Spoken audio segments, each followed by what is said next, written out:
Di Desa Melati yang terletak di antara sawah dan gunung berapi yang tertidur, Sinta adalah sebuah kepastian. Bagaikan matahari yang terbit di timur, kecantikannya adalah fakta yang tak terbantahkan. Sebagai putri dari mantan kepala desa, ia dibesarkan dengan keyakinan bahwa semua hal adalah haknya. Ia berjalan di pasar bukan sebagai seorang penduduk desa, melainkan sebagai seorang pemilik tanah yang memeriksa lahannya dengan dagu terangkat dan senyum yang terukur. Pandangannya telah lama tertuju pada Banyu, pedagang paling sukses di desa itu. Ia tidak hanya kaya, ia cerdas, dihormati, dan baik hati. Dalam benak Sinta, penyatuan mereka adalah sebuah keniscayaan. Penggabungan logis dari dua kekuatan terbesar di desa, kecantikannya dan kekayaan Banyu. Ia menantikan lamarannya seperti seorang ratu menantikan penobatannya. Kabar itu datang pada suatu pagi, di tengah-tengah kios mangga dan rempah-rempah. Bukan Banyu yang memberitahunya, melainkan bisik-bisik yang muncul seperti kabut jahat. Banyu akan menikahi Dewi. Dewi? Putri seorang guru? Yang begitu pendiam sehingga seolah ingin menyatu dengan dinding? Seorang gadis yang satu-satunya kelebihannya adalah kebaikan hati yang dianggap Sinta sebagai kelemahan. Dunia Sinta seakan berhenti. Suara pasar lenyap. Ia merasakan ratusan mata tertuju padanya, mencari celah sekecil apapun di topeng kebanggaannya. Rasa malu yang membakar seperti racun menyebar di nadinya. Dia, Sinta, bunga paling sempurna di desa, dikesampingkan demi rumput liar. Malam itu, dalam keheningan kamarnya, harga diri yang terluka berubah menjadi kebencian yang dingin dan penuh perhitungan. Setiap tawa yang pernah ia bagi dengan Banyu, setiap tatapan penuh arti, kembali padanya sebagai sebuah penghinaan. Ia tidak bisa menerima kekalahan ini.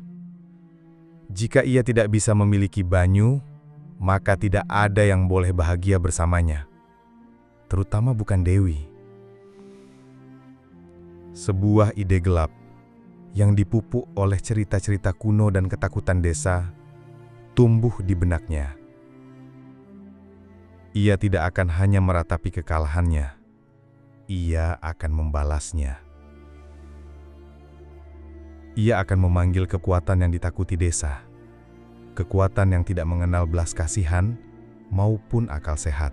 Di bawah naungan malam tanpa bulan, Sinta meninggalkan desanya. Jalannya membawanya melintasi sawah yang sunyi menuju sebuah gubuk terpencil di tepi hutan. Itu adalah kediaman seorang dukun tua, seorang pria yang namanya hanya diucapkan dengan suara berbisik. Dikatakan bahwa ia berbicara dengan roh-roh, bahwa ia dapat mengikat takdir dan menghancurkan kehidupan. Bagian dalam gubuk itu menyesakkan, dipenuhi aroma manis dan berat dari kemenyan. Sang dukun duduk bersila di atas tikar, seorang lelaki tua rapuh yang matanya bersinar dengan kecerdasan yang mengganggu di kegelapan. Sinta berlutut, meletakkan keranjang sesajennya. Suaranya, yang biasanya begitu percaya diri, sedikit bergetar. Saya ingin rahim Dewi tertutup selamanya. Saya ingin dia hanya memberikan keheningan dan air mata kepada Banyu, agar dia tidak pernah memberinya pewaris. Dukun itu tidak langsung menjawab. Ia menatapnya lama. Matanya seolah menyelidiki sudut tergelap jiwanya. Kecemburuan itu seperti sungai, katanya akhirnya. Suaranya serak seperti daun kering. Kau ingin membelokkannya untuk membanjiri ladang tetanggamu. Tapi apakah kau siap jika tanggulnya jebol dan membanjiri rumahmu sendiri? Saya siap untuk apapun, balas Sinta. Kebenciannya mengalahkan rasa takutnya. Lakukan apa yang saya minta. Dukun itu mengangguk perlahan. Ia meminta foto pasangan itu. Sinta mengeluarkannya dari tasnya. Sebuah foto yang dicuri saat pesta desa, di mana Banyu dan Dewi saling menatap dengan cinta yang menusuknya. Sang dukun mengambil foto itu dan mulai menggumamkan mantra dalam bahasa kuno.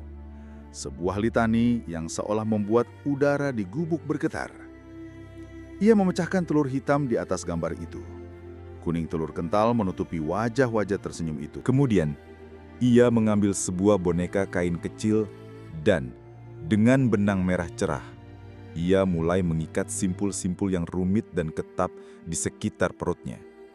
Di setiap simpul, ia meludahkan kata-kata sakti. Terikat, tertutup, mandul. Ketika selesai, ia menyerahkan boneka itu kepada Sinta. Sembunyikan ini di dekat rumahnya. Tapi ingat, ruh yang kau panggil itu buta. Ia akan mencari energi dari kebencianmu. Pastikan itu diarahkan dengan baik. Sinta mengambil boneka itu, jantungnya berdebar kencang karena takut dan kemenangan. Ia membayarnya mahal dan meninggalkan gubuk tanpa menoleh ke belakang. Hampir berlari untuk melarikan diri dari suasana yang menyesakkan. Ia tidak mengerti arti sebenarnya dari peringatan sang dukun. Dalam benaknya, kebenciannya adalah rudal pencari panas dan targetnya hanya satu, Dewi. Tahun-tahun berlalu. Bagi Dewi dan Banyu, tahun-tahun itu adalah serangkaian harapan yang pupus. Perut Dewi tetap saja rata. Cinta mereka, meskipun tulus, diuji oleh beban harapan keluarga dan desa. Dewi berdoa, menangis, dan merasa semakin tidak lengkap. Banyu, meskipun mendukungnya, mulai menanggung kesedihan karena tidak memiliki pewaris seperti pakaian yang Bagi Sinta, tahun-tahun itu adalah kemenangan rahasia. Setiap kali ia berpapasan dengan Dewi di pasar, ia melihat bayangan di matanya dan hatinya dipenuhi kegembiraan yang jahat. Ia telah menang. Ia telah menghancurkan kebahagiaan sempurna mereka. Putrinya sendiri, Cahaya, tumbuh menjadi seorang gadis yang lincah dan penuh tawa, dan Sinta melihatnya sebagai simbol kesuburannya sendiri, superioritasnya sendiri. Kemudian, suatu malam, ketika Cahaya berusia 12 tahun, batu yang telah dilemparkan Sinta bertahun-tahun yang lalu jatuh kembali. Dan batu itu tidak jatuh di atap rumah Dewi. Cahaya sedang menceritakan hari-harinya di sekolah. Tawanya memenuhi dapur kecil, ketika tiba-tiba suaranya tercekat. Matanya terbalik dan ia jatuh ke lantai. Tubuhnya diguncang oleh kejang-kejang hebat. Itulah awal dari mimpi buruk yang tak berkesudahan. Kejang itu berlalu, tetapi meninggalkan cangkang kosong. Cahaya tidak lagi berbicara, ia tidak lagi tersenyum. Ia menghabiskan hari-harinya duduk di tempat tidurnya. Tatapannya terpaku pada titik yang tak terlihat. Seolah-olah jiwanya telah direnggut dari tubuhnya. Sinta terlempar ke dalam neraka kebingungan dan ketakutan. Para dokter di puskesmas setempat bingung. Para tabib menggelingkan kepala, berbicara tentang penyakit yang bukan dari dunia ini. Sinta menghabiskan semua uangnya, menjual tanah dan perhiasannya untuk berkonsultasi dengan spesialis di kota, tetapi tidak ada yang bisa memberikan diagnosis. Cahaya tidak sakit secara fisik, ia absen. Malam-malam Sinta dihantui. Kata-kata sang dukun kembali menyiksanya. Apakah kau siap jika tanggulnya jebol dan membanjiri rumahmu sendiri? Ia mulai menghubung-hubungkannya, sebuah pemikiran yang begitu menakutkan sehingga ia menolaknya setiap pagi. Tali merah yang diikatkan di perut boneka, apakah entah bagaimana itu telah mengikat roh putrinya sendiri. Roh buta itu yang tertarik oleh energi kebenciannya, apakah telah menyerang target yang paling dekat dengan hatinya? Rasa bersalah mulai menggerogotinya. Sebuah penyakit yang jauh lebih mengerikan daripada penyakit putrinya yang tidak dapat dipahami. Sinta yang hancur mengerti bahwa hanya ada satu jalan. Ia tidak bisa melepaskan simpul itu sendiri. Ia harus menghadapi dosanya. Dengan gemetar, wajahnya ditandai oleh malam-malam tanpa tidur, ia muncul di pintu rumah Dewi. Ia tidak menunggu Dewi mempersilahkannya masuk. Ia jatuh berlutut di debu halaman, berpegangan pada ujung sarung Dewi. "Maafkan aku," isaknya, kata-kata tercekat di tenggorokannya. Dan di sana, Dalam aliran air mata dan kalimat yang tidak jelas, ia mengakui segalanya. Rasa cemburu yang menggerogotinya, kunjungan ke dukun, boneka, tali merah, kegembiraan jahat yang ia rasakan saat melihat penderitaan Dewi. Aku ingin merebut masa depanmu, tapi aku malah mencuri jiwa putriku sendiri. Akulah yang mandul, hatiku mandul. Banyu yang keluar mendengar tangisan itu siap untuk mengusirnya. Wajahnya adalah badai kemarahan. Tetapi Dewi, dengan tatapan terpaku pada wanita yang roboh di kakinya, meletakkan tangan di lengan suaminya untuk menghentikannya. Ia mendengarkan sampai akhir. Ia melihat rasa sakit yang mentah, rasa bersalah yang mengerikan, dan keputusasaan seorang ibu. Kemarahan yang seharusnya ia rasakan menguap, digantikan oleh rasa iba yang besar dan menyedihkan. Ia melihat bukan seorang saingan, tetapi wanita lain yang hancur oleh kesedihan. Ketika Sinta selesai, kehabisan napas, Dewi membungkuk. "Bangunlah Sinta," katanya lembut. "Kebencian yang kau kirim adalah racun. Jika aku membalasnya padamu, kita akan menjadi dua wanita yang teracuni, dan putrimu tidak akan pernah sembuh." Dewi masuk ke rumahnya dan kembali dengan sebotol kecil air suci yang ia simpan dari sebuah ziarah. Ia menyerahkannya kepada Sinta. "Aku tidak tahu apakah ini akan berhasil," kata Dewi. "Tetapi kejahatan yang dilakukan oleh hati yang penuh benci hanya bisa dilepaskan oleh hati yang bertaubat. Pulanglah, basuh wajah putrimu dengan air ini, dan berdoalah. Jangan berdoa untuk keajaiban, berdoalah untuk pengampunan. Berdoalah agar hatimu sendiri disembuhkan. Mungkin itulah satu-satunya kunci." Sinta mengangkat matanya, tidak bisa mempercayai kemurahan hati ini. Di wajah wanita yang ingin ia hancurkan, ia tidak melihat kemenangan, melainkan anugerah yang tak terhingga. Itu adalah pelajaran yang lebih menyakitkan daripada hukuman apapun. Dengan gemetar, ia mengambil botol kecil itu. Sinta pulang ke rumah bukan sebagai wanita yang mencari obat ajaib, melainkan sebagai seorang peniten. Ia berlutut di samping tempat tidur Cahaya, dan dengan air suci itu, dengan lembut membasuh wajah kosong putrinya. Kemudian ia berdoa. Untuk pertama kalinya dalam hidupnya, doanya bukan untuk meminta, melainkan untuk mempersembahkan.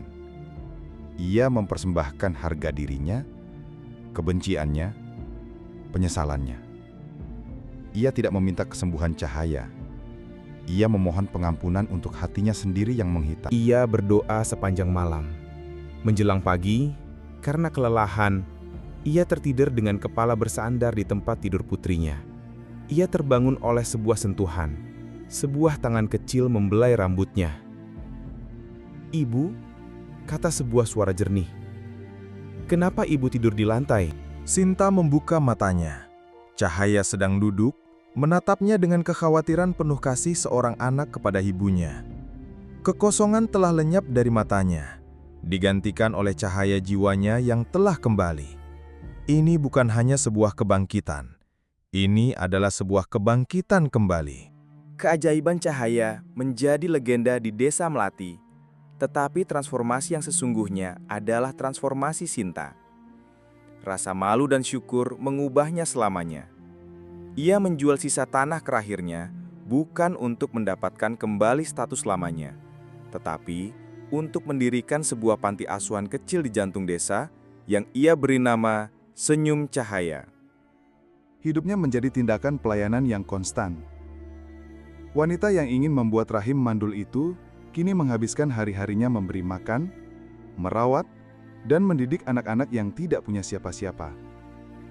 Dewi, yang beberapa bulan setelah peristiwa itu, secara ajaib hamil dan melahirkan anak kembar, menjadi rekan kerja dan sahabat terdekatnya. Mereka mengelola panti itu bersama. Dua kisah mereka, kisah seorang wanita yang dikutuk oleh kebencian, dan kisah seorang wanita yang diberkati oleh iman, terjalin menjadi satu pelajaran hidup bagi desa. Terkadang, para pelancong bertanya kepada Sinta rahasia kedamaiannya. Ia tersenyum, senyum yang rendah hati dan tulus, dan selalu menjawab hal yang sama. Saya belajar bahwa kutukan terbesar bukanlah tidak memiliki apa yang kita inginkan, tetapi tidak mampu mencintai apa yang sudah kita miliki. Dan sambil memandangi putrinya bermain dengan anak-anak panti, bergandengan tangan dengan anak-anak Dewi, ia akhirnya tahu bahwa ia adalah wanita terkaya di desa.